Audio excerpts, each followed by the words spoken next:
You know, the world's climate scientists tell us that the highest safe level of emissions would be around 350 parts per million of carbon dioxide and greenhouse gases in the atmosphere. We're already at 400.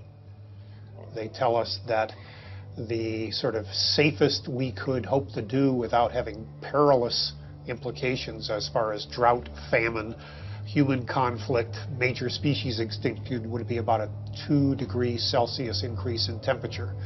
We're rapidly approaching that, and with all the built-in carbon dioxide that's already in the atmosphere, we're easily going to exceed that.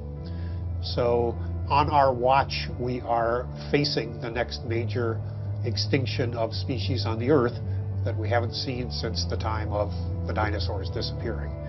You know, when whole countries go underwater because of sea level rise, when whole countries find that there's so much drought that they can't feed their population, and as a result they need to desperately migrate to another country or invade another country, I mean, we're going to have climate wars in the future. And what about livestock and animal agriculture?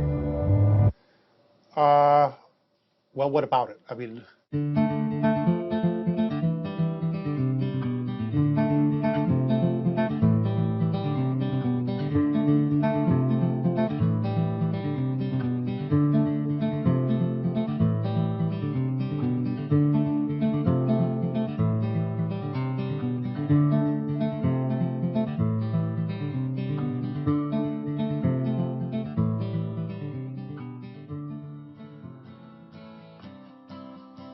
My name's Kip.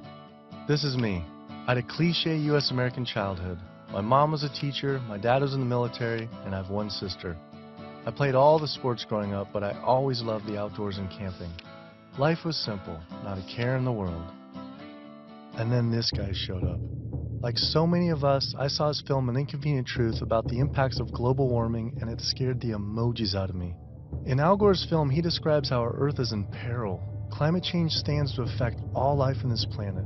From monster storms, raging wildfires, record droughts, ice caps melting, acidification of the oceans, to entire countries going underwater.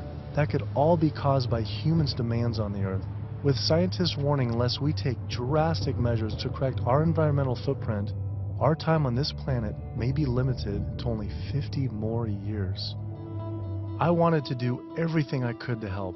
I made up my mind right then and there to change how I lived and to do whatever I possibly could to find a way for all of us to live together, in balance with the planet sustainably forever. I started to do all the things Al told us to do. I became an OCE, Obsessive Compulsive Environmentalist. I separated the trash and recycling. I composted, changed all the light bulbs, took short showers, turned the water off when I brushed my teeth, turned off lights when leaving a room, and rode my bike instead of driving everywhere. But as the years went by, it seemed as if things were getting worse. I had to wonder, with all the continuing ecological crisis facing the planet, even if every single one of us adopted these conservation habits, was this really going to be enough to save the world? It just seemed that there was something more to the story. I thought I was doing everything I could to help the planet. But then, with one friend's post, everything changed. The post sent me to a report online published by the United Nations stating that cows produce more greenhouse gases than the entire transportation sector. This means that raising cattle produces more greenhouse gases than all cars, trucks, trains, boats, planes combined. 13% compared to 18% for livestock. This is because cows produce a substantial amount of methane from their digestive process. Methane gas from livestock is 25 to 100 times more destructive than carbon dioxide from vehicles. Here I'd been riding my bike everywhere to help reduce emissions, but it turns out there's more to climate change than just fossil fuels. I started doing more research. The UN, along with other agencies, reported that not only did livestock play a major role in global warming, it is also the leading cause of resource consumption and environmental degradation destroying the planet today. How is it possible I wasn't aware of this? I thought this information would be plastered everywhere in the environmental community. I went to the nation's largest environmental organizations' websites, 350.org, Greenpeace, Sierra Club, Climate Reality, Rainforest Action Network, Amazon Watch, and was shocked to see they had virtually nothing on animal agriculture. What was going on? Why would they not have this information on there? It seemed the main focus for many of these groups was natural gas and oil production, with fracking being the latest hot issue due to water usage and contamination. Hydraulic fracturing for natural gas uses an incredible amount of water. A staggering 100 billion gallons of water is used every year in the United States. But when I compared this with animal agriculture, raising livestock just in the US consumes 34 trillion gallons of water. And it turns out the methane emissions from both industries are nearly equal. Living in California, a state plagued by drought and water shortages, water use is a major concern for many of us. The average Californian uses about 1,500 gallons per person per day. About half of that is related to the consumption of meat and dairy products. So meat and dairy products are incredibly water intensive, in part because the animals are using very water intensive grains. That's what they eat. And so all of the water embedded in the grain and that the animal eats essentially is considered part of the virtual water footprint of that product. I found out that 1/4 pound hamburger requires over 660 gallons of water to produce. Here I've been taking these short showers trying to save water, and to find out just eating one hamburger is the equivalent of showering 2 entire months. So much attention is given to lowering our home water use, yet domestic water use is only 5% of what is consumed in the US versus 55% for animal agriculture. That's because it takes upwards of 2,500 gallons of water to produce 1 pound of beef. I went on the government's Department of Water Resources' Save Our Water campaign, where it outlines behavior changes to help conserve our water, like using low-flow shower heads, efficient toilets, water-saving appliances, and fix leaky faucets and sprinkler heads, but nothing about animal agriculture. When I added up all the government's recommendations, I was saving 47 gallons a day. But still, that's not even close to the 660 gallons of water for just one burger. I wanted to see if I could somehow talk with the government about this. Just calling to see if we could schedule an interview. Yeah, that would be good. What does your schedule look like this afternoon or tomorrow afternoon? Tomorrow afternoon could be good.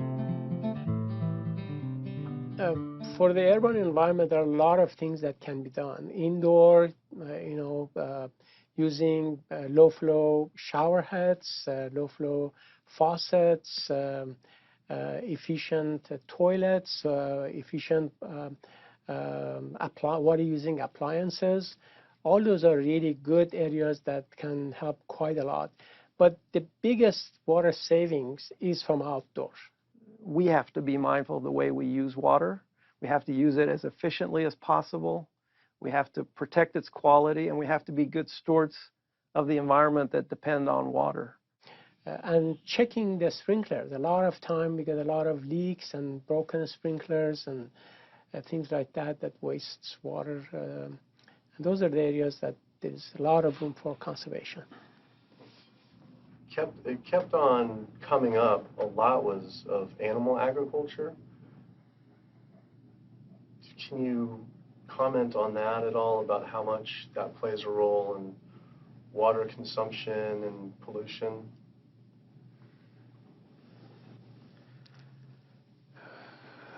That's not my area. There's one study that found that 1 pound of beef, 2,500 gallons of water. Yeah. Yeah.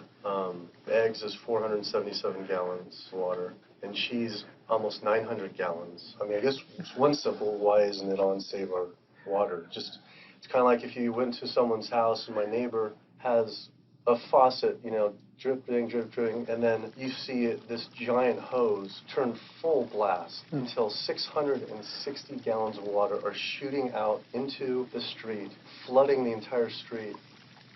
I think I would say, hey, you know, turn that off, please.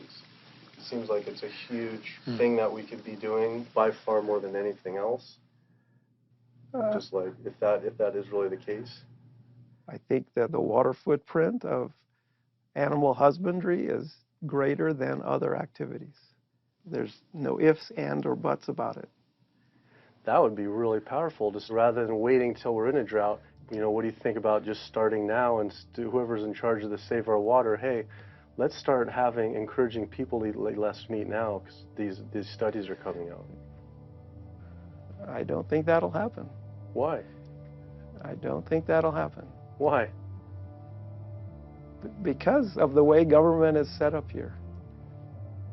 That's interesting, though. Why though?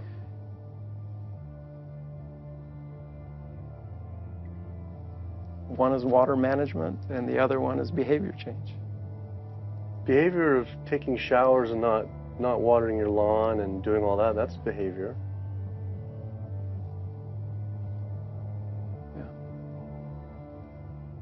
Wow. Clearly, the government did not want to talk about this issue. Their inability to answer, along with the environmental organization's silence on the topic of animal agriculture, made it seem something more was going on. I started doing more investigating on the impacts of livestock and found out this situation was actually worse than I had thought.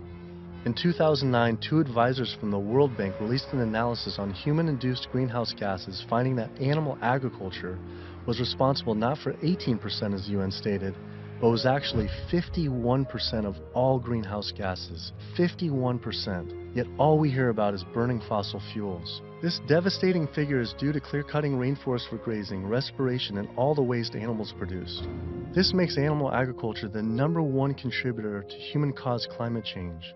But not only that, I found out raising animals for food consumes 1/3 of all the planet's fresh water, occupies up to 45% of the Earth's land, is responsible for up to 91% of Amazon destruction, is a leading cause of species extinction, ocean dead zones, and habitat destruction. Yet, the world's largest environmental groups that are supposed to be saving our world didn't mention this anywhere. I had to speak with environmental organizations to find out why they weren't addressing this issue. I sent off dozens of emails, made call after call, spent hours on hold. Days became weeks and weeks became months, and for some reason, no one wanted to talk to me about this. So bizarre. I supported these organizations for so long and now was met with silence. I was, however, able to connect with a handful of environmental authors and advocates that were willing to address this issue. I took my old trusty van, Super Blue, out of retirement and hit the road. So my calculations are that without using any gas or oil or fuel ever again from this day forward, that we would still exceed our maximum carbon equivalent greenhouse gas emissions, the 565 gigatons, by the year 2030, without the electricity sector even, or energy sector even factored in the equation, all simply by raising and eating livestock. If you reduce the amount of methane emissions, the level in the atmosphere goes down fairly quickly, and within decades, as opposed to CO2. If you reduce the emissions to the atmosphere, you don't really see a signal in the atmosphere for 100 years or so. The single largest contributor to every known environmental ill known to humankind: deforestation, land use, water scarcity, the destabilization of communities, world hunger. The list doesn't stop. It's an environmental disaster that's being ignored by the very people who should be championing. Free-living animals made up, 10,000 years ago, made up 99% of the biomass. And human beings, we only made up 1% of the biomass. Today, only 10,000 years later, which is really just a fraction of time, we human beings and the animals that we own as property make up 98% of the biomass.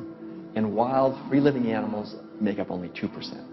We've basically completely stolen the world, the earth, from free-living animals to use for ourselves and our cows and pigs and chickens and factory farmed fish. And the oceans have been even more devastated. Concerned researchers of the loss of species agree that the primary cause of loss of species on our Earth that we're witnessing is due to overgrazing and habitat loss from livestock production on land and by overfishing, which I call fishing, in our oceans. And we're in the middle of the largest mass extinction of species in 65 million years. The rainforest is being cut down at the rate of an acre per second. And the driving force behind all of this is animal agriculture, cutting down the forest to graze animals and to grow soybeans. Genetically engineered soybeans to feed to the cows and pigs and chickens and factory farmed fish. 91% of the loss of rainforest in the Amazon area thus far to date, 91% that's been destroyed is due to raising livestock. The leading cause of environmental destruction is animal agriculture. I just couldn't understand why the world's largest environmental organizations were not addressing this when their entire mission is to help protect the environment. But that's the thing too, is they say, you know, use less coal, ride your bike. What about, you know, eat less meat? Yeah. I think they focus grouped it and it's a political loser. In terms of, yeah, because they're membership organizations, you know, a lot of them. They're looking to maximize the number of people making contributions, and if they get identified as being anti-meat or challenging people on their everyday habits, that's something that's so dear to people that it will hurt with their fundraising. They do not want to address the primary driving cause of environmental devastation, which is animal agriculture, because they're businesses and they want to make sure that they have a reliable source of funding. I went invited to a meeting with Al Gore and some years ago now, and made these methane arguments, and he was really pushed back. And that's just his argument. It's hard enough to get people to think about CO2. Don't confuse them. I think that the problem with a lot of organizations that are focused and have a laser focus don't go off message because they don't want to piss off another whole group of people that will make their lives difficult. If you listen to the majority of the major environmental organizations, they're not telling you to do much besides live your life the way you've been living it, but change your light bulb from time to time, drive less, use less plastic, recycle more. It's better for their fundraising and better for their profile to create a victim and perpetrator sort of plot line. You know, it's like when we talk about the fact that when we have a dysfunctional family and the father is an alcoholic, that's the one thing no one talks about. Everybody goes around that, and yet it's the one thing that's causing the devastation in the relationships in the family, because no one wants to talk about it. How could these organizations not know? I mean, the issue is right in front of them. It's unmistakable at this point. And just like these organizations, they're falling over themselves to show the general public that climate change is human-caused. And in doing so, they completely fail to see what's right in front of them, that animal agriculture, raising and killing animals for food, is really what's killing the planet. That was it. No more emails, no more phone calls. I had enough. I realized if I wanted answers, I would have to go to these organizations' headquarters in person. Hi, how's it going? We're doing a full-length feature documentary, and it's on sustainability and animal agriculture plays a role. And we're seeing if we can talk to David Barr. Barr? Yeah. Okay. Do you have an appointment with him? We've been trying for like almost 2 months, and we haven't even had one receptive email or anything. So we're seeing if we can just set something up. Let me just get They sent out their PR person instead. She refused to be filmed and told us to turn off the camera, but promised someone from their rainforest, ocean, and climate change departments would all speak with us, finally. Next stop was to give Sierra Club a visit. Turns out they were a bit more receptive to me showing up at their doorstep. Hey, how's it going? With the climate change, what's the leading cause of that? Well, it's basically burning too many fossil fuels. So coal, natural gas, oil, tar sands, oil shale, all these new exotic fuels that are kind of hybrids between them. But that's basically what is loading up the atmosphere. So we have this greenhouse effect where the heat is getting trapped and the temperatures are soaring at a rate that has never existed in the history of the Earth. And what about livestock and animal agriculture? Well, what about it? I mean, do just research. A couple of the UN report says it's more. Livestock accounts for more than all transportation put together. A recent 2009 World Watch report, livestock causes 51% of all greenhouse gas emissions. Yeah, well, it is a big issue, and we need to address that as well. But, you know, there's just so many different potential sources of methane and carbon emissions. If the number one leading cause is animal agriculture and meat consumption, then doesn't that need to be the number one focus, if not the number two? Well, that's your assessment. Our assessment is different. That was bizarre. So Greenpeace got back to me today and said, "It was great to meet with you yesterday. I've spoken with various people here at Greenpeace about your request, but I'm afraid we're not going to be able to help this time. Thanks again, and we wish you the best of luck." Greenpeace's response reminded me of the statistic that 116,000 pounds of farm animal excrement is produced every second in the United States alone. That is enough waste per year to cover every square foot of San Francisco, New York City, Tokyo, Paris, New Delhi, Berlin, Hong Kong, London, Rio de Janeiro, Delaware, Bali, Costa Rica, and Denmark combined.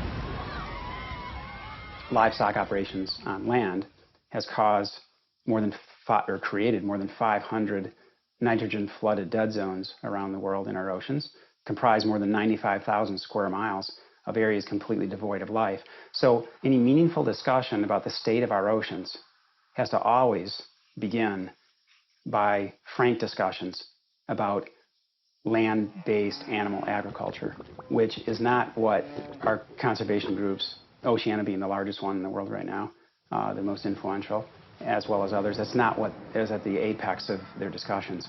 I went on my favorite ocean protection organization's website, Surfrider Foundation, to see what they were doing about this. Mostly what I found were campaigns about plastic bags and trash, but nothing about animal agriculture. What is the number one coastal water quality issue polluter? I mean, a lot of it, it's actually, we call it the toxic cocktail, because it really is this sort of diffuse source. So it's, heavy metal from tires and brakes and cars, heavy metals. It is these herbicides and pesticides. So it's really just, it's kind of picking up the everything we leave on the ground and collecting it together and pushing it out into the ocean. So it's hard to actually target one thing. When we're doing our research on this particular one and runoff, and just kind of increasingly as we're interviewing more and more people, it keeps coming up. The animal agriculture as being, and we read animal agriculture as being the number one water polluter, considerably by more than any other. Yeah, that's interesting. I think, I guess it depends on the regions that you focus on, like the urban areas, which is sort of like where we are here in Southern California. We don't see that because there's not a lot of sort of agricultural farms. But if you look in the mid-Atlantic, sort of Maryland, Virginia, North Carolina, that region, I know there's a lot of poultry farms and a lot of hog farms, and it's a huge waste issue. I was surprised that not only did they not focus on farm runoff, but they also didn't mention any campaigns about how our oceans are in near collapse. The UN reported that 3/4 of the world's fisheries are overexploited, fully exploited, or significantly depleted due to overfishing. The oceans are under siege like never before, and marine environments are in trouble. And if we don't wake up and do something about it, we're going to see fishless oceans by the year 2048. That's the prediction from scientists. The fact that when people look at fishing, sometimes they're only looking at the fact of the animals who are actually consumed by humans, and we're not necessarily looking at all the animals who are caught in the drift nets, all the other animals who are killed in the industry. And when you look at even the shrimping industry, has done a lot to devastate the planet as well in terms of breaking down natural barriers that we have to protect the islands. We're at over 28 billion animals were pulled out of the ocean last year.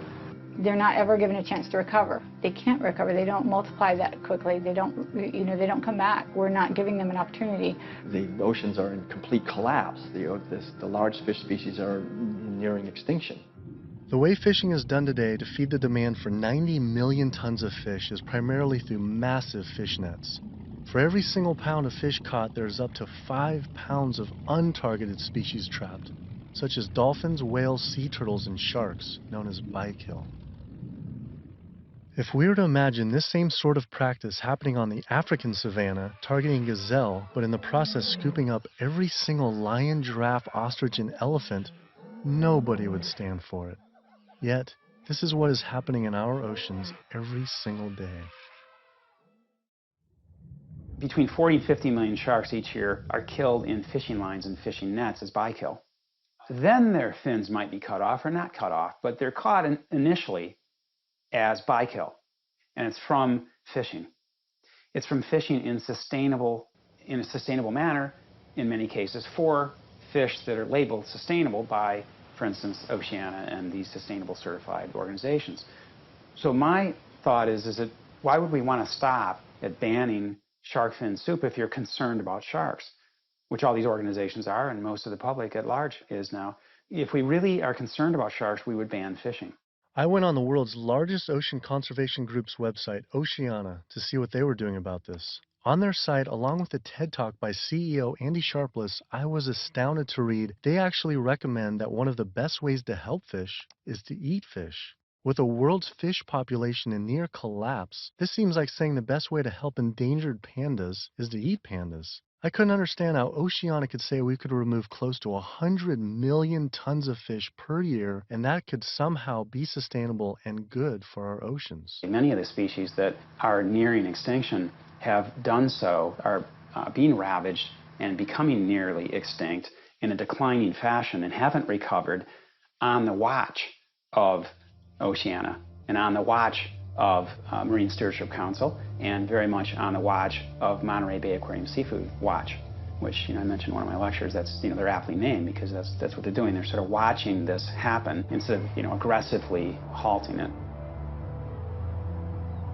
I mean, according to the United Nations Food and Agriculture Organization, roughly 3/4 of all the fisheries out there are either fully exploited or overexploited. So there's really not a whole lot of fish stocks out there that you might consider at healthy levels for the ecosystem.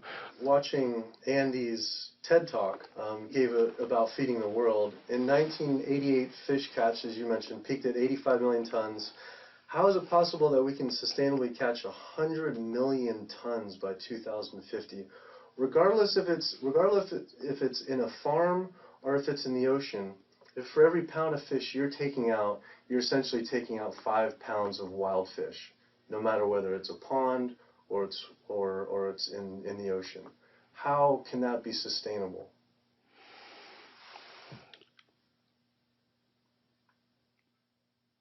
The ultimate question, right, is that there is a tremendous amount of natural production that is basically coming out of the oceans all the time.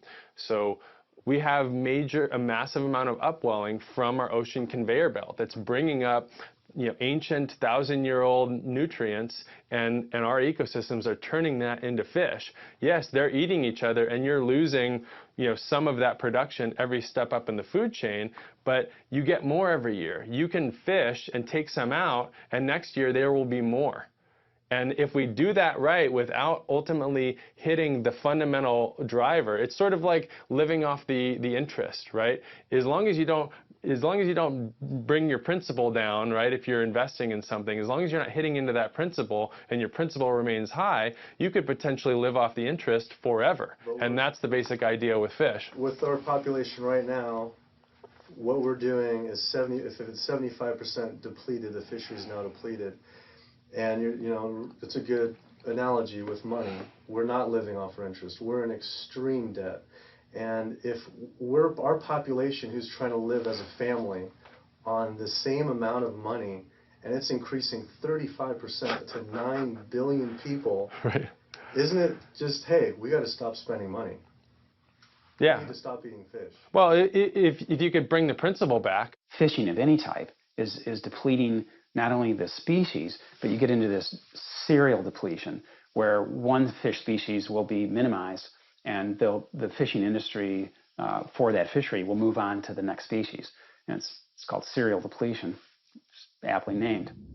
And in the process, so the fish are being lost, not only the species is being lost, but the next in line is being lost, and then the mechanism is still extremely destructive. So they're losing the fish species, but it needs to be kept in mind they're also destroying habitat. I think they came up with this term, sustainable fishing, to make ourselves feel good about eating fish and continuing to take fish out of the oceans, when in fact really it's Sea Shepherd's position that there is no such thing as sustainable fishing. Seafood is not a protein source for a sustainable protein source for the feeding of the planet, of the people on the planet. It's just not. People don't want to hear it because that makes them feel like they have to take action. They have to stop doing something, and a lot of people don't want to, and people don't want to, they don't want to put it out there because it's uncomfortable. They don't want to propose to tell people what to do, but we're at a point where we all have to be cognizant and we have to realize and we have to take an action. Our founder, Captain Watson, likes to say, if the oceans die, we die. That's not a tagline, that's the truth. Perhaps the only other ecosystem that is being destroyed at such a rapid rate are the world's rainforests. Our global rainforests are essentially the planet's lungs. They breathe in CO2 and exhale oxygen. An acre of rainforest is cleared every second, and the leading cause is to graze animals and grow their feed crops. That is essentially an entire football field cleared every single second. And it is estimated that every day, close to 100 plant, animal, and insect species are lost due to rainforest destruction.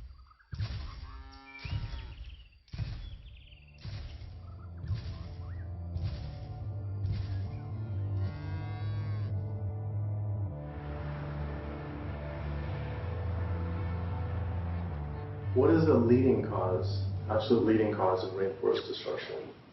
Human intervention into rainforests is the leading cause. And so it's either for logging or it's for agribusiness. And that's when you're looking at the top global drivers, it will vary a bit by the rainforest that you're talking about. But the way that we're choosing to use these natural resources on a large industrial scale is the leading driver. When I went on Rainforest Action Network's website, I couldn't believe I didn't see anything about cattle. But I did see they had a large campaign against palm oil. Palm oil plantations are causing tremendous deforestation in the Indonesian rainforest. It is estimated that palm oil is responsible for 26 million acres being cleared. Though, compared to livestock and their feed crops, they were responsible for 136 million acres of rainforest lost to date. But on their website, I was shocked to find cattle was not included as one of their 4 main key issues. Instead, they focused on palm, pulp and paper, coal, and tar sands.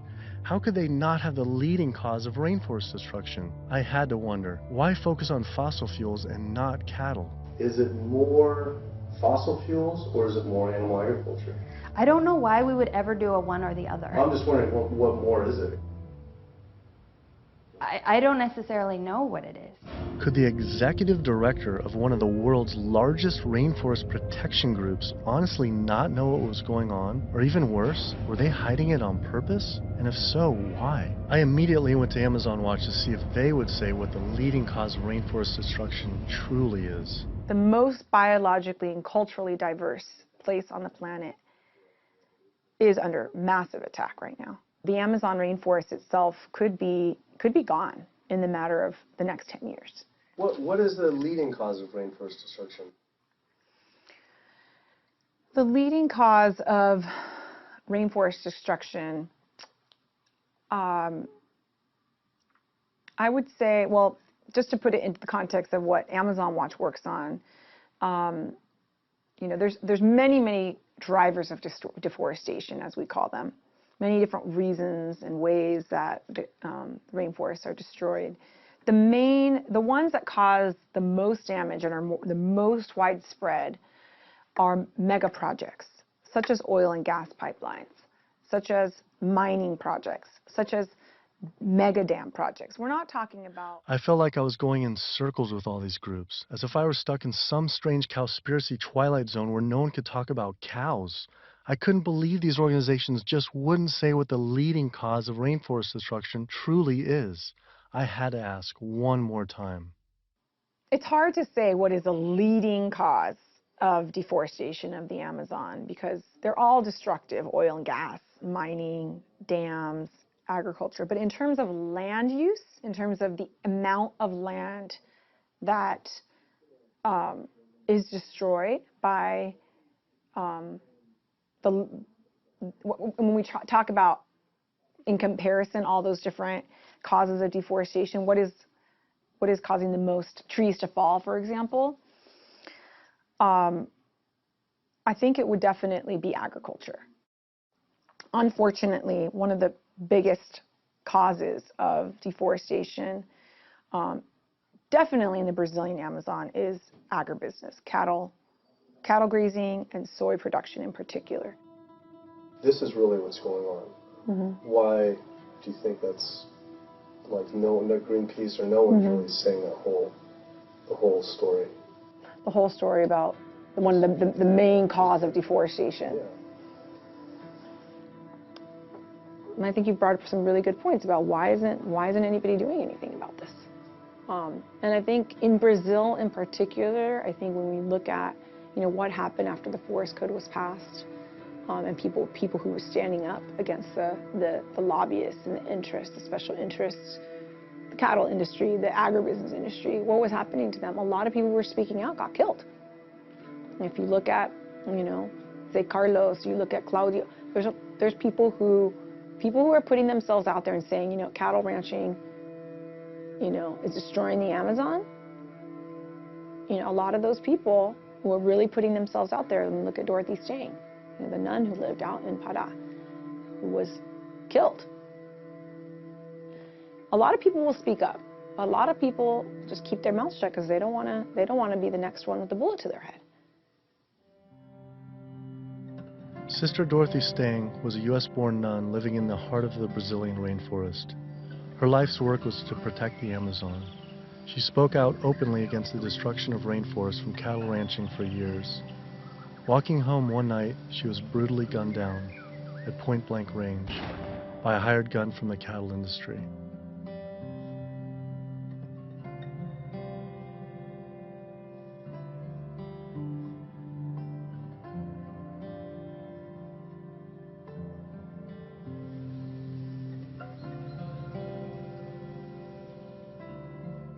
After Greenpeace's initial denial for an interview, I wrote again, begging they reconsider. Greenpeace got back again and said again, "I'm afraid we've explored the options here in terms of helping you and are not going to be able to be involved this time. You mentioned you were also speaking to Oceana. I'm sure they'll be able to give you some great quotes about ocean-related issues. Thanks again for thinking of us." Unbelievable. With Greenpeace unwilling to be interviewed, I had to find a different avenue for answers. There's something really fishy going on over there. Fortunately, I found a former Greenpeace board of director who now speaks openly about the industry. Environmental organizations, like other organizations, are not telling you the truth about what the world needs from us as a species. It's so frustrating when the information is right before their eyes. It's documented in peer-reviewed papers and journals. It's there for everybody to see, but the environmental organizations are refusing to act. Nowhere do you find in their policies, and nowhere do you find in the Greenpeace mission that diet is important, that animal agriculture is the problem. They are refusing, like other environmental organizations, to look at the issue. The environmental community is failing us, and they're failing ecosystems.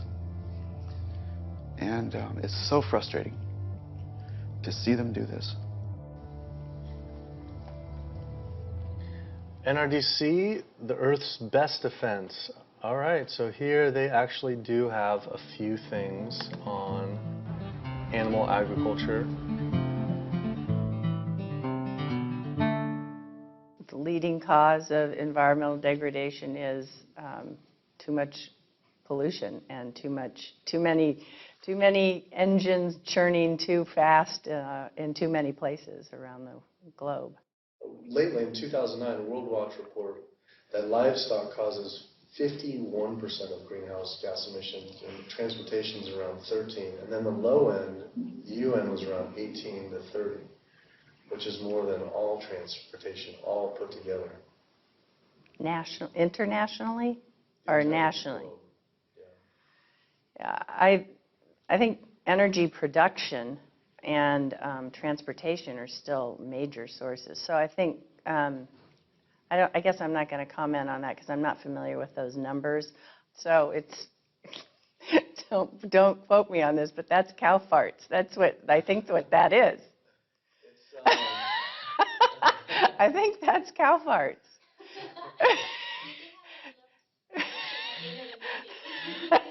Well, that's part of the story.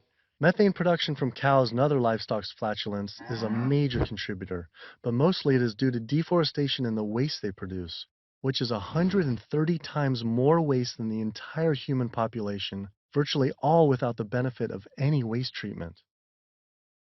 NRDC absolutely, as I said, has a big food program. In fact, we just, every year we do the Growing Green Awards, and we recognize food innovators. And this last year, one of the awardees was a sustainable pork producer, actually, that doesn't use any antibiotics, and also the antibiotic use that industrial food production in the United States uses right now. Is, we're giving the majority of antibiotics in the United States are administered to healthy livestock. I wanted to visit one of these sustainable farms. I found the Markegard grass-fed beef farm on the lush, misty California coast.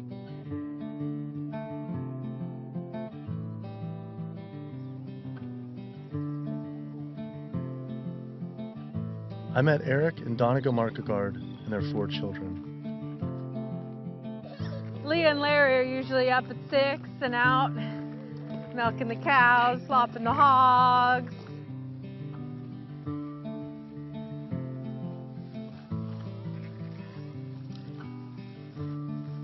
Altogether, we graze about 4,500 acres. Wow.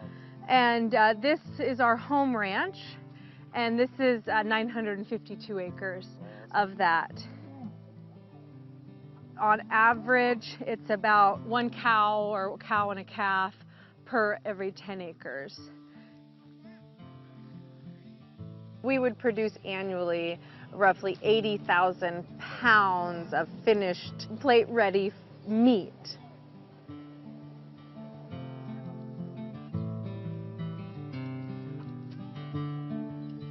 We keep about 10 pigs in roughly a 50-acre area, and we move them around in 10-acre pastures.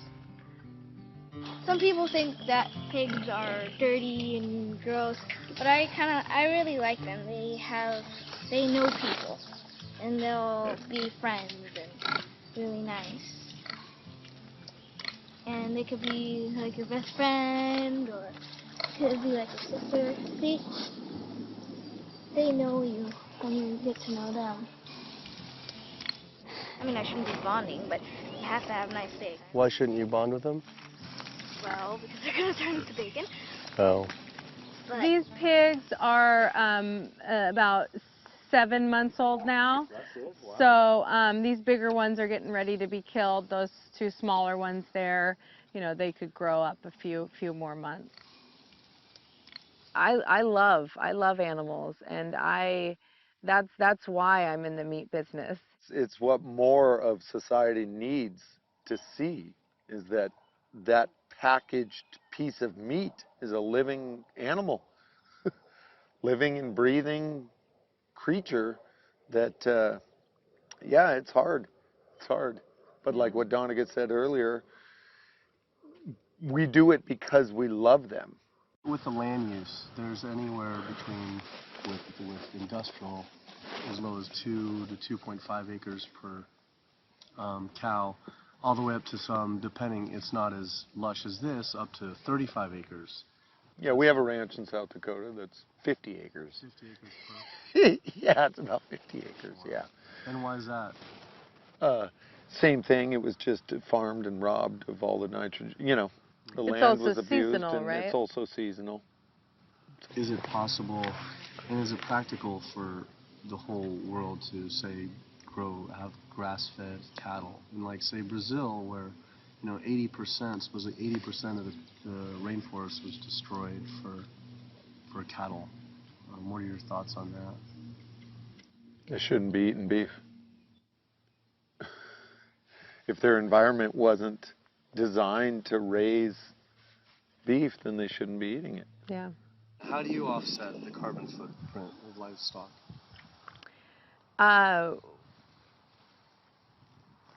We don't feel like livestock have a carbon footprint.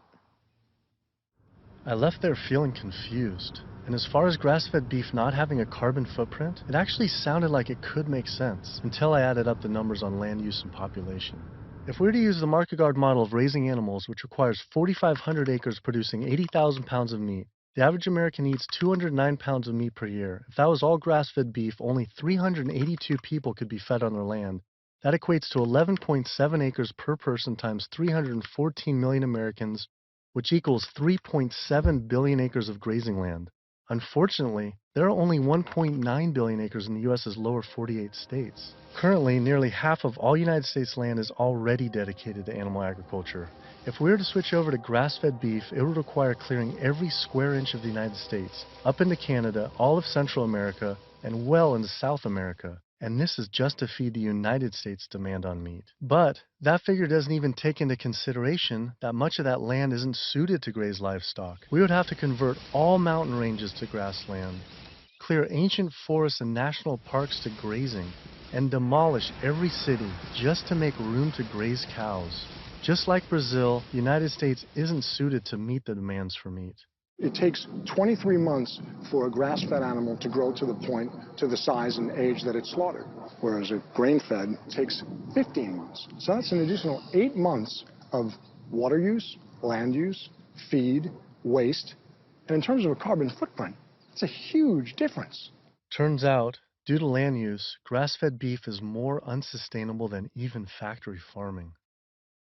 I had to come to terms with the fact there was no way to sustainably raise enough animals to feed the world's current demand on meat, and had my doubts on dairy as well. But I did want to talk with a premier organic dairy company to see if they believe their product was sustainable for the world's population. It requires a lot of inputs to produce milk. The feed, the water, the land, it does. And it may not be practical to expect that there can be enough dairy production produced in a sustainable way to feed the entire world. I just don't think that that's necessarily a given. I think it's maybe too much to expect that the world can be fed with dairy in a sustainable way. I don't know the answer, but common sense would say that's a long shot. I was shocked to hear such an honest answer. If this is what the dairy's CEO would say, I wonder what the farmer would claim. Based on their marketing, it seemed their farms were an oasis for cows.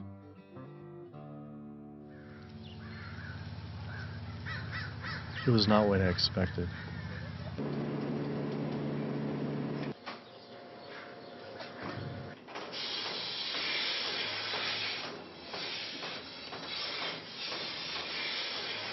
Typically, a cow will eat 140 to 150 pounds of feed a day. 40 to 50 pounds of feed every day. And then she's also going to drink between 30 and 40 gallons of water. Probably go through about 20 tons per week. 20 tons of grain per week.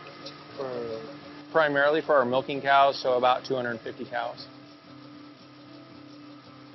Yeah, so the biggest part of sustainability to me, the number one thing on the list should be profitability.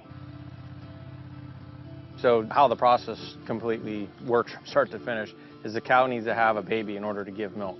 And so she'll have her baby. That baby's going to stay with the mother for at least 2 days. The babies will go off to our calf raising facility, so they have an individual hutch that they'll be raised in.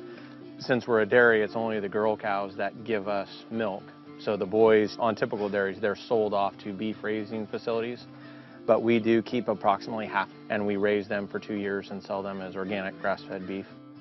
So all dairy cows eventually go to the beef industry? Mm-hmm. At some point in time, she's really going to drop off, and so you have to make a business decision at that point. Are you going to keep investing in her, to give milk, or are you going to sell her off again to another dairy or into the beef industry?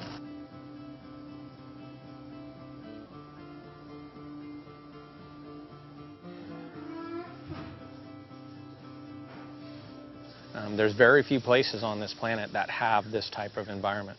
But the demand on dairy-based protein in the world is only going to increase. And there's not enough land on the planet to do this type of dairying around the world. It's just the environment is not going to be that way. The land's not there.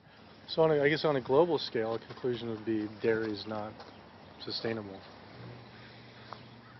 Unless we start digging up houses and putting pastures back. And the only way to start digging up houses and development is to have less people. We only know that population is going to continue to grow.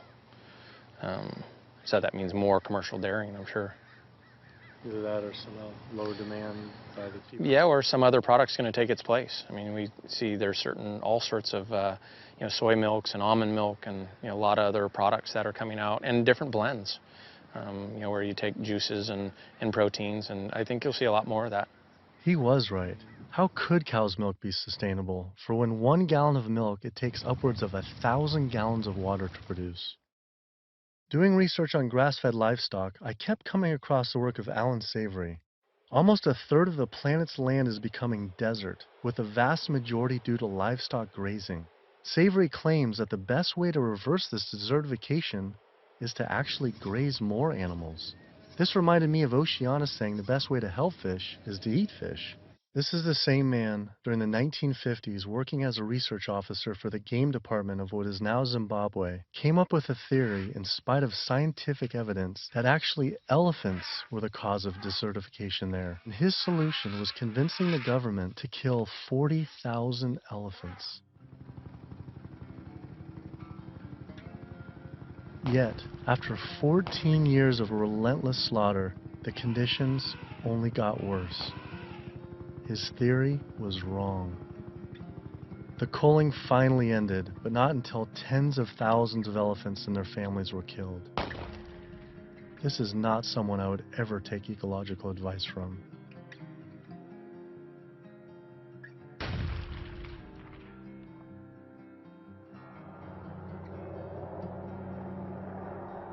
It turns out the cattle industry is having the same effect on wildlife in the United States. The government has been rounding up horses en masse, and we now have more wild horses and burros in government holding facilities, 50,000 wild horses and burros in government holding facilities than we have free on the range. Basically, you have ranchers who get to graze on our public lands for a fraction of the going rate. So they're getting like this huge tax subsidy. It's about 1/15 of the going rate. And what the Bureau of Land Management has to do is say how much forage and water is on the land, and then they divvy it up. They give so much to the cows, so much to wildlife, and so much to the wild horses and burros. And what we see is the lion's share of the forage and water is going to the livestock industry. And then they scapegoat the horses and burros and say, oh, there are too many horses and burros, let's remove them. I always tell people that wild horses and burros are just one of the victims of the management of our public lands for livestock, because we also see the predator killing going on. We know wolves are now being targeted by ranchers to get rid of wolves. USDA has aircraft, and all they do is aerial gunning of predators. So all a rancher does is call up and say, I've got a coyote here. They'll come over and they'll shoot the coyote, or they'll shoot the mountain lion, or they'll shoot the bobcat. And this is all for ranching. In Washington State, after cattle were found to be attacked on public lands where they were grazing under permit, Washington State decided to kill the entire wedge pack of wolves. And those wolves were not introduced. They had in-migrated from Canada, but they're no longer there. It starts at the local level with the Bureau of Land Management, but then it goes all the way to Congress. And we see Congress, you know, sitting there willing to allow this type of mismanagement of our public lands to continue. It is the insistence of and the lobbying power of the animal agriculture industry that continues to see wolves killed, continues to see an insistence that predators be maintained at a low level that does not benefit ecosystems. I've seen so many pieces of land, I've looked at so many environmental assessments from the Bureau of Land Management where they say the rangelands are not meeting standards. And they say straight up, livestock raising is a cause for not meeting range standards, and yet they will continue to allow livestock grazing. They're at the very core of making sure that cougars are treed by hounds and that wolf packs are run down and that hunting seasons are opened up year-round and that traps are set so that they can suffer.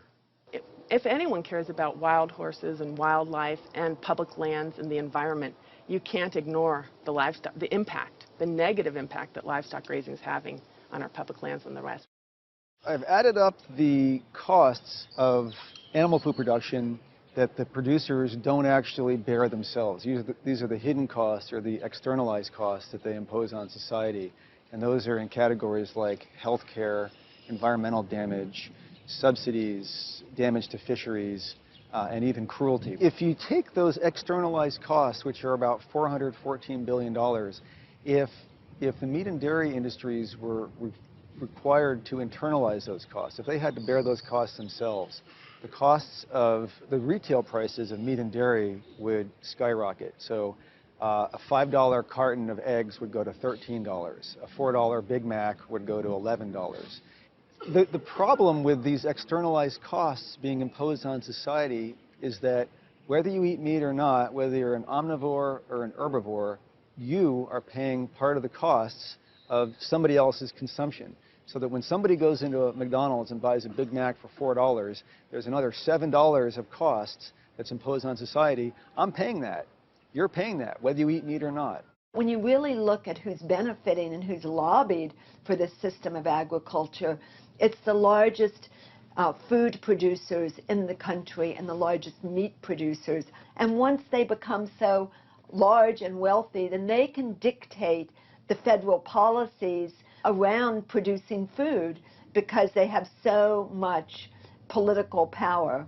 Was this why Al Gore, even during his vice presidency, never addressed the issue of animal agriculture and failed to talk about it in his film, An Inconvenient Truth, or his organization, the Climate Reality Project? Was this truth just too inconvenient for even him? I felt let down by the man who inspired me on this entire path. I knew I needed to talk to an animal agriculture lobby group to see what they had to say. If they could silence the government, are they influencing and possibly have connections to these environmental groups as well? Animal Agriculture Alliance, one of the biggest livestock lobby groups in America, has agreed to an interview. Greenpeace won't give us an interview, but Animal Agriculture Alliance has agreed to an interview. Now that is saying something.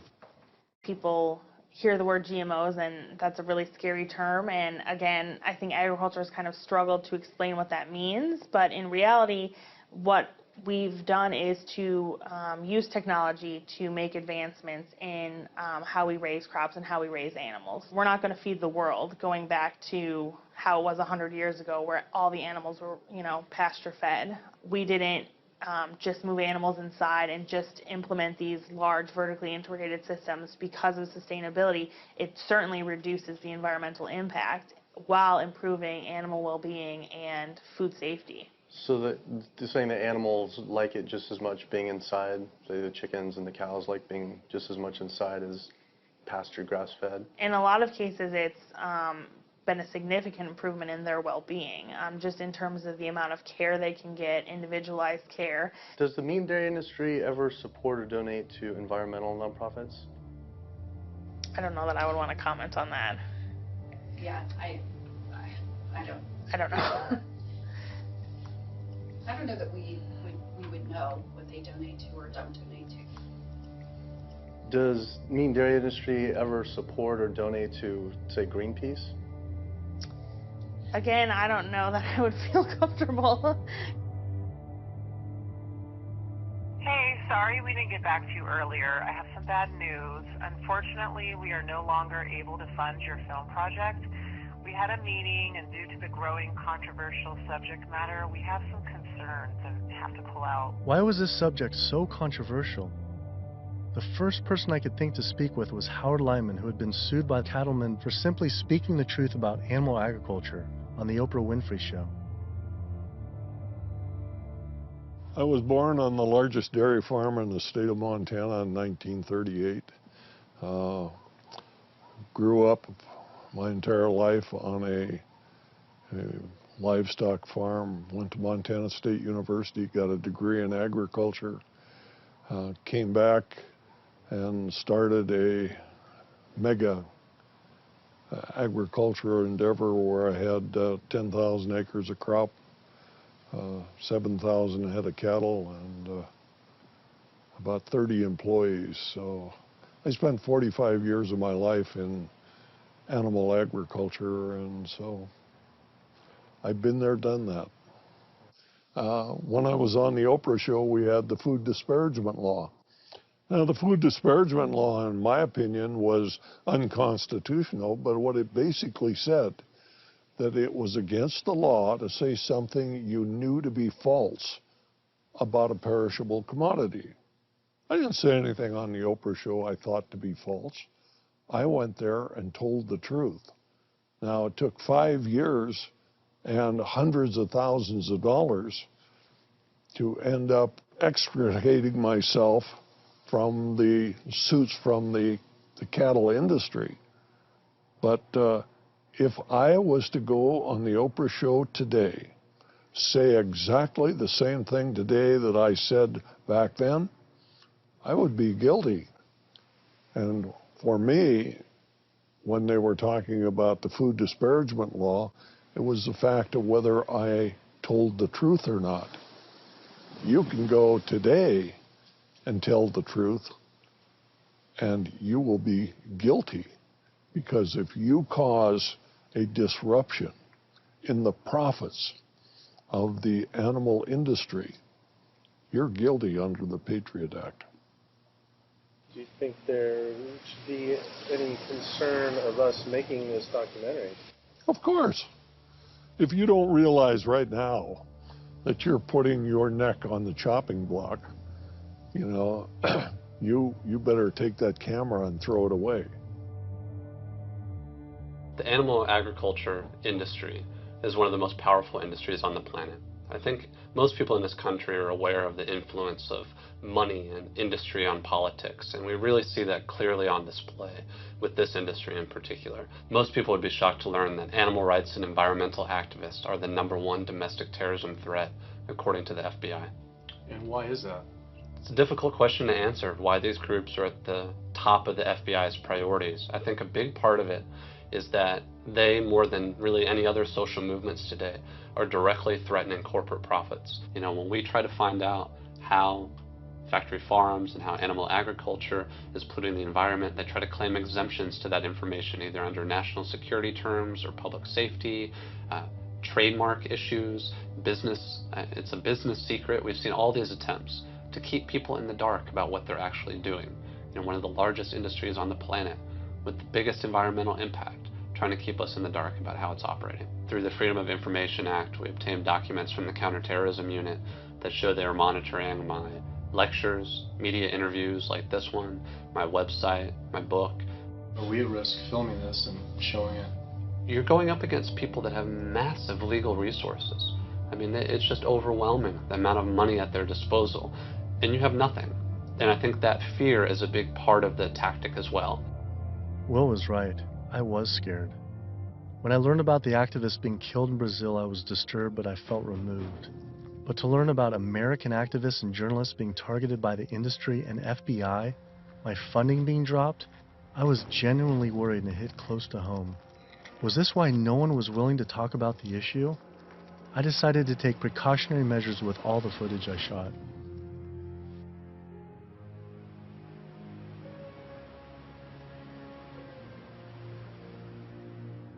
I was beyond frightened to imagine what could possibly happen if I pursued this subject any further. It seemed the only decision to make was to put down the cameras and walk away. But then, I realized this issue was way bigger than any personal concern I could ever have for myself. This was about all life on Earth hanging in the balance of our actions. Now you either live for something or die for nothing. And I actually had no choice all along. I decided then to surrender not to fear from a secret, but rather to a cause towards truth. I couldn't be like these environmental organizations and sit silently while the planet was being eaten alive right in front of our eyes. I had to stand up and continue on.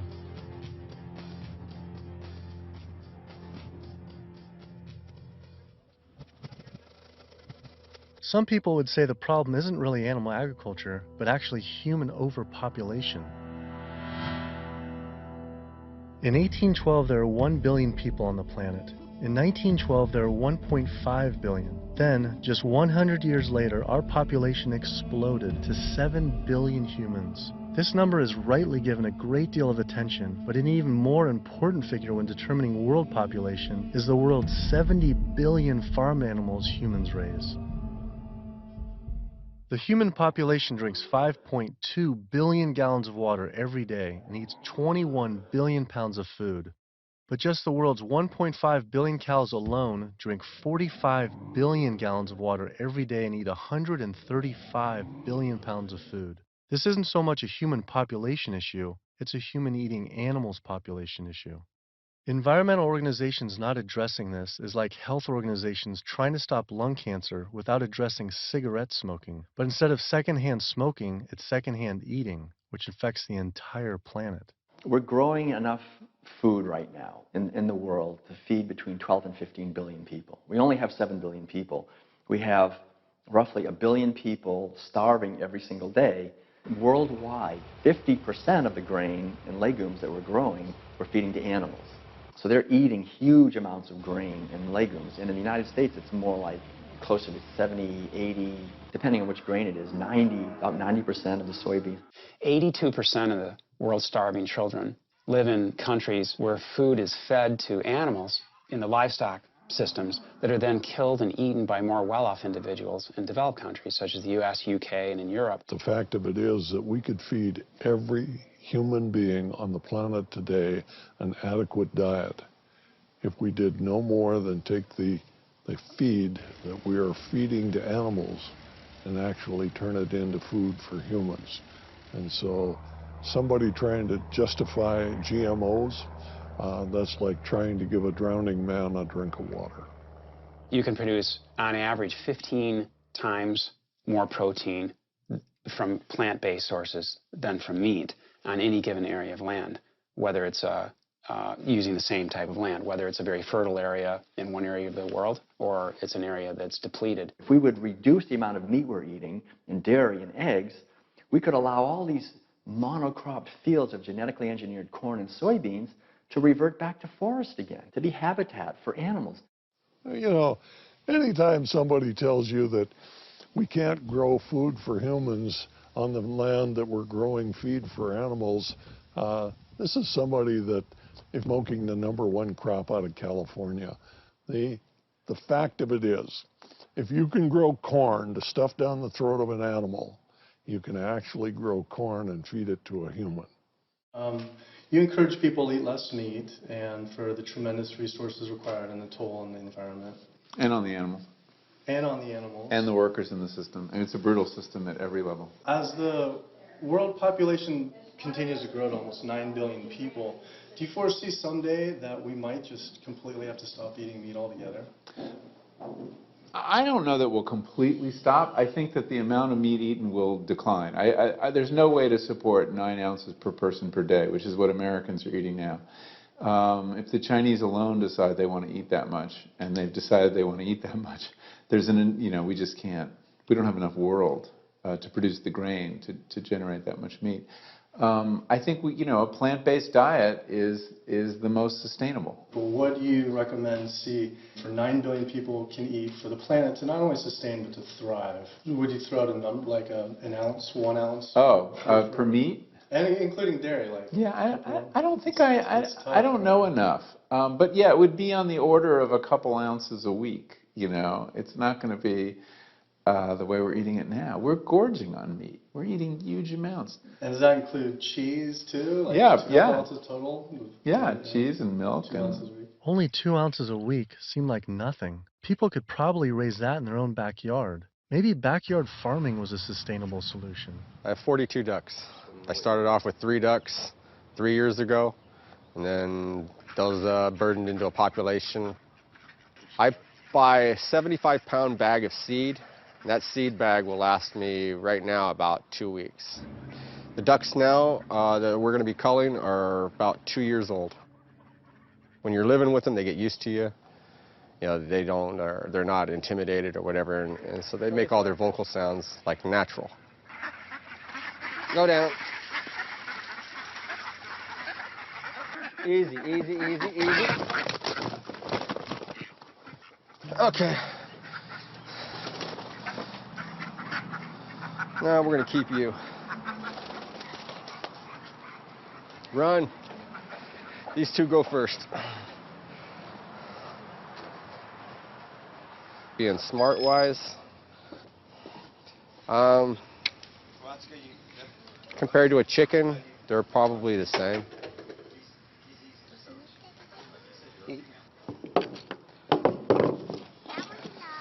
Yeah, he is. Alrighty. Okay. Right there.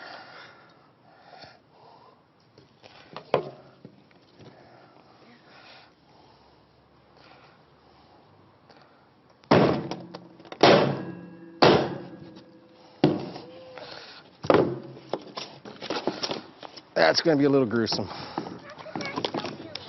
How could that still be alive? They're not. That's nerves, a nerve reaction. 5 years old or something like that, I think it was, the first time my dad came out and made us watch as we did rabbits. And we'd raise probably a couple dozen rabbits each year. And then we would take those rabbits and skin them and clean them up and keep them for food. As a young kid, I was kind of, I don't want to say it was hard, but it was kind of, from my memory, because some of the rabbits I had named, so it was kind of like going, but after doing it a couple of times, you kind of just learn it's just something that has to be done.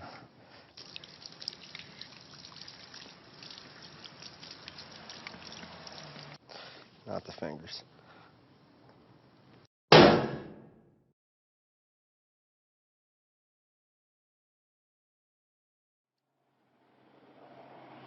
just can't do it. I don't think I could have someone else do it for me if I can't do it. If I can't do it, I don't want someone else doing it for me. And then sustainability, for sustainability, 75 pounds is 2 pounds per, so it's a pound per week per duck. 52 weeks, 110, so it's 110 pounds of food for 1 to 1.5 pound of meat. So on a sustainability issue, it's 100 to 1. And that grain gets, who knows where that grain comes from. But I mean, when it gets to this point, it's not even about sustainability. It was just, I don't feel real good inside. First time I've ever seen that. So, kind of,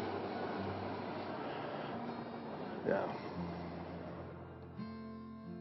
I'd been so caught up in the destruction caused by animal agriculture, I realized I had never truly dwelled on the obvious reality that every one of these animals was killed. It was always a disconnected, abstract fact of eating meat, but when it became personal, face to face, the story changed. I had already scheduled weeks in advance to film another backyard slaughter of a chicken that stopped producing eggs. I didn't know how I was going to possibly go through another slaughter. So I didn't.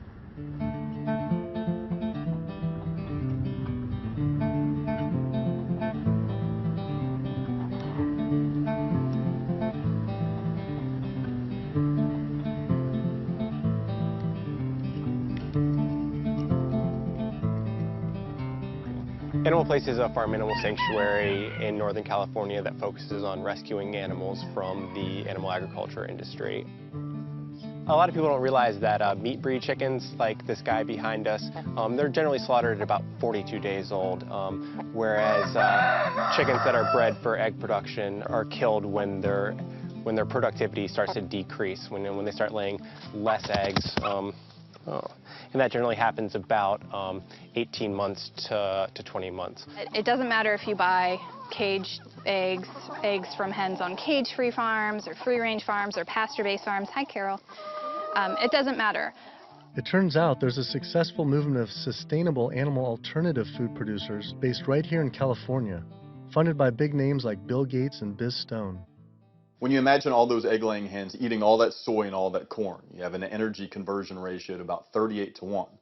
Whereas alternatively, you can find plants. And you can grow those plants, and you can convert those plants into food.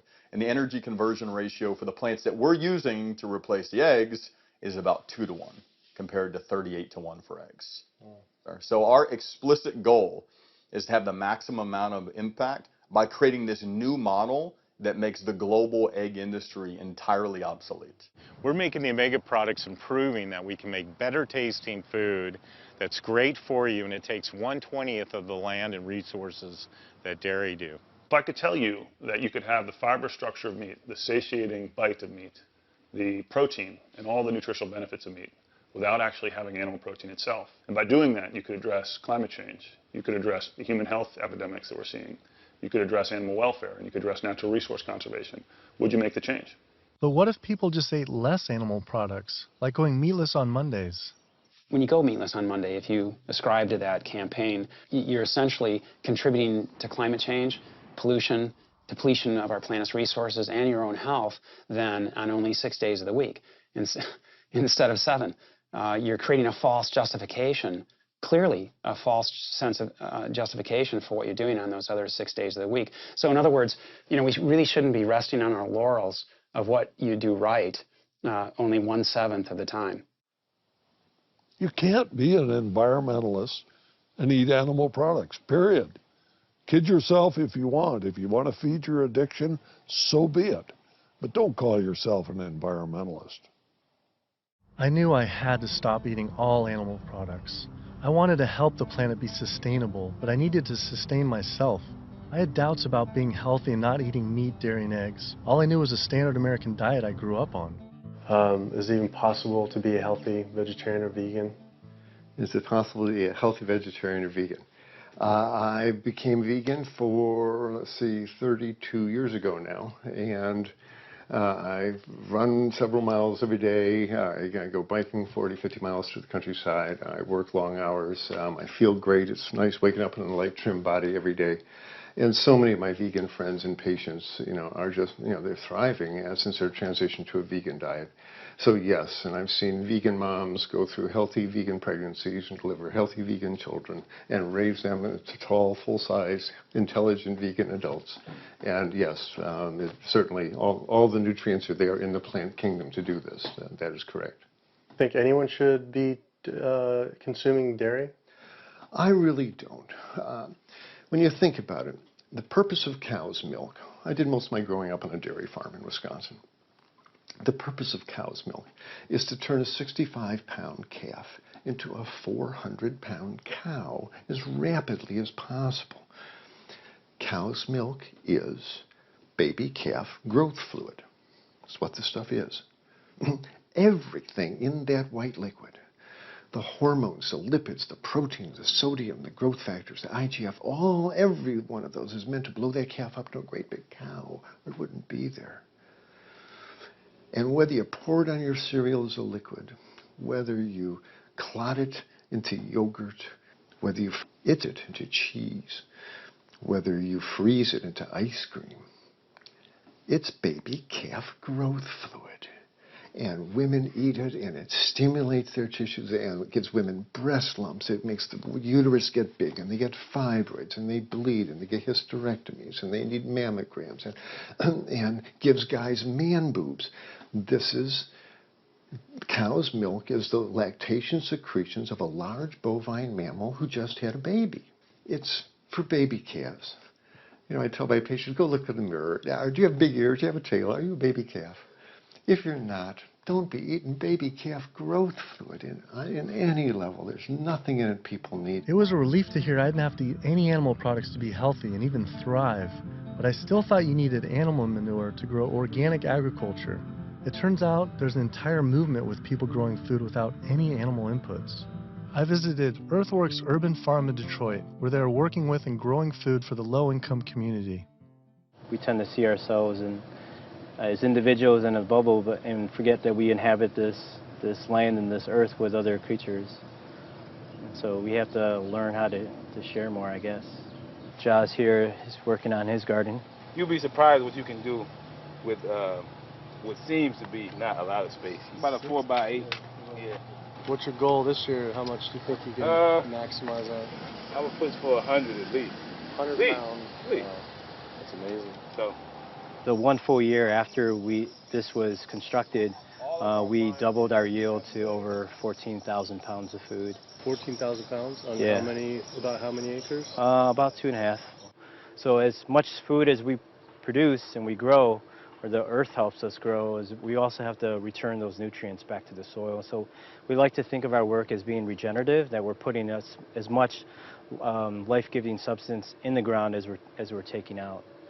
So just kind of healthier and safer to use vegetarian or vegetable composting and stuff? Yeah, that's what we found. But also because it takes less time and it's a lot easier to manage. A lot easier, yeah. Yeah. And the soil is just as rich? No. Yeah, absolutely. Not only is it organic more compassionate, it's also more efficient. And in a society with this many billions of people, we need to be as efficient as possible. Some people might go back and say if we embrace this primitive approach of only wild animals everywhere and we go back to like a hunter-gatherer system, that sounds great. But that was 10 million people on the entire continent. Maybe a little bit more, a little bit less, no one really knows. Today, now, we have what? We have 320 million in the US, 25 million in Canada, another 100 and so many million in Mexico. So North America is up to almost 450 million people. Trying to figure out a way to bring animal agriculture in balance with 450 million hungry people is impossible. This is amazing. I didn't believe it when I first learned it, but 216,000 more people are born to the planet every day. Every day. It's extraordinary. But what's really extraordinary is you need, per day, 34,000 new acres of farmable land. It's not happening. To feed a person on an all-plant-based vegan diet for a year requires just 1/6 of an acre of land. To feed that same person on a vegetarian diet that includes eggs and dairy requires 3 times as much land. To feed an average U.S. citizen's high-consumption diet of meat, dairy, and eggs requires 18 times as much land. This is because you can produce 37,000 pounds of vegetables on 1.5 acres, but only 375 pounds of meat on that same plot of land. I also learned the comparison doesn't end with land use. A vegan diet produces half as much CO2 as an American omnivore, uses 1/11 the amount of fossil fuels, 1/13 the amount of water, and 1/18 of the amount of land. After adding this all up, I realized I had the choice every single day to save over 1,100 gallons of water, 45 pounds of grain, 30 square feet of forested land, the equivalent of 20 pounds of CO2, and one animal's life, every single day. If we all, as a society, did go vegan, and we moved away from eating animal foods and toward a plant-based diet, well, what would happen? If we didn't kill all these cows and eat them, then we wouldn't have to breed all these cows, because we're breeding cows and chickens and pigs and fishes. We're breeding them and, over and over again, relentlessly. So if we didn't breed them, then we wouldn't have to feed them. If we didn't have to feed them, then we wouldn't have to devote all this land to growing grains and legumes and so forth to feed to them. And so then the forests could come back. Wildlife could come back. The oceans would come back. The rivers would run clean again. The air would come back. Health would return. Renewable energy infrastructure, such as building solar and wind generators all over our country to reduce climate change, I mean, that's a pretty good idea, but it's projected to take at least 20 years. And at least minimally $18 trillion to develop. you know, it's important to realize that we don't have that long of a time frame. We just talked about how it might be a 3 to 4 year time frame. So we don't really have 20 years, and we really don't have $18 trillion to develop these. So another solution to climate change, we could stop eating animals, and it could be done today. It doesn't have to take 20 years, and it certainly doesn't have to take $18 trillion because it costs nothing.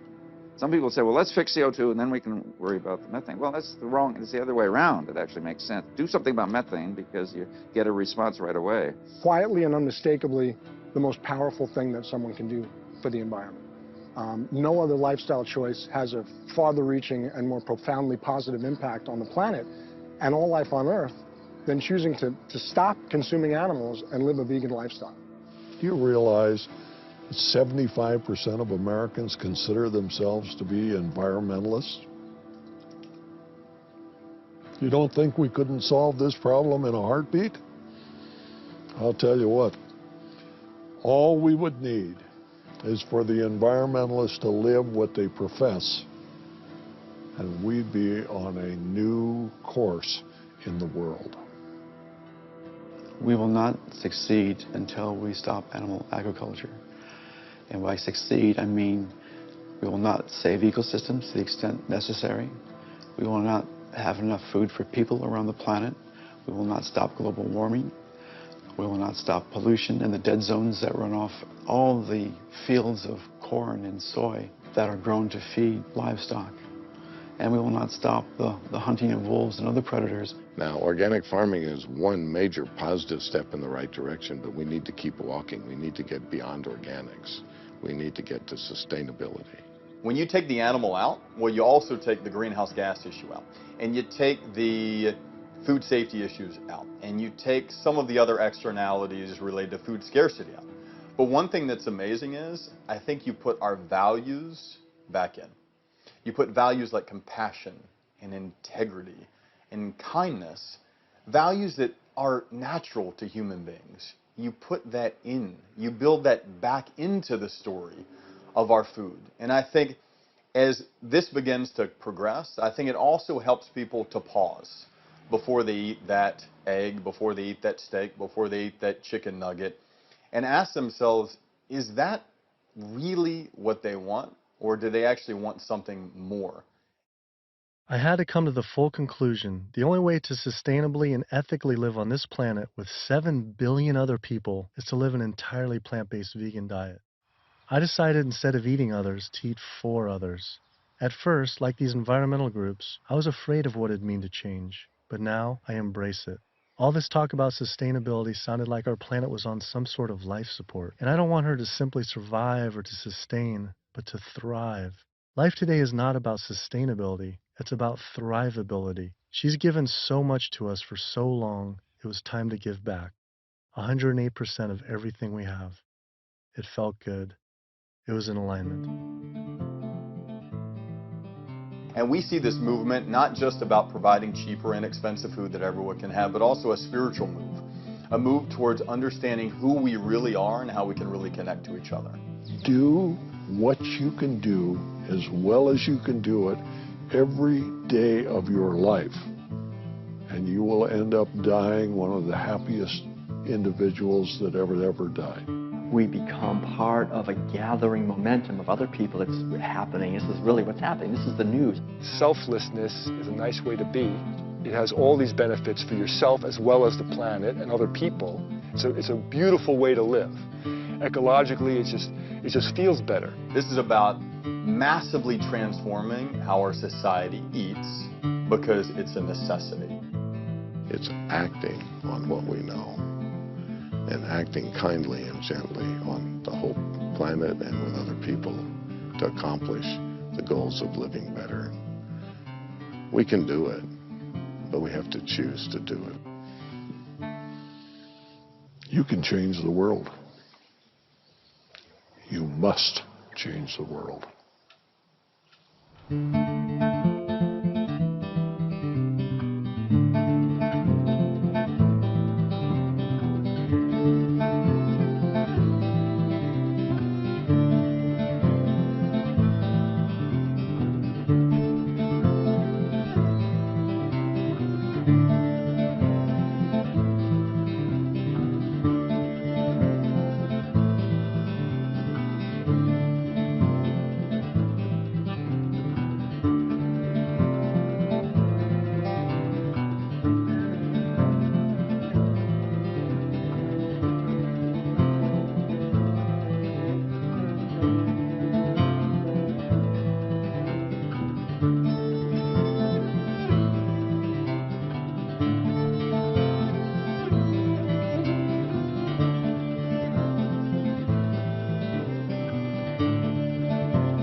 As the human-made causes of global warming are better understood, so is the solution. Meat is an extremely carbon-intensive commodity. Being veg is the fastest way to cool the planet. Silver bullets, really. The following excerpts are just a few from scientists worldwide who confirm that reducing meat consumption is the single most effective thing an individual can do. Reducing our meat is probably the single most effective thing that individuals can do immediately to reduce their greenhouse gas impact. It would be one of the silver bullets, really. It would be very good for the planet. On a personal basis, perhaps the most important thing you can do is change your diet to a more vegetarian diet, because that is a major contributor to not only carbon dioxide, but also methane and other greenhouse gases. We could definitely have a significant dent on those agricultural greenhouse gas emissions if people consume less livestock products in the diet. Meat consumption globally needs to come down. The evidence seems to point to that unequivocally. Animal production is going to have to come down. Definitely an absolute phasing out of factory farming and a minimizing of meat eating. That's actually true. By reducing your meat consumption, you can make a difference, and it's even good for your health. I have only one solution, that is being vegetarian. And the sooner the better. And then everything else, we will have time to take care. We will have time to develop different technology. We will have time to invent new cars. We will have time to tackle many other things that right now is not that urgent as the planetary warming, because truly it might destroy the whole planet and we will all go. And this is still a very beautiful planet. It's still repairable. So just one request: vegetarian diet. And that's the best thing you can do for the planet and for our children.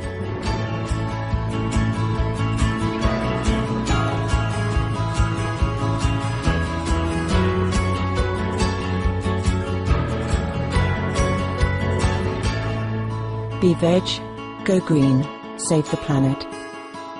For more urgent detail, please visit www.suprememastertv.com/SOS.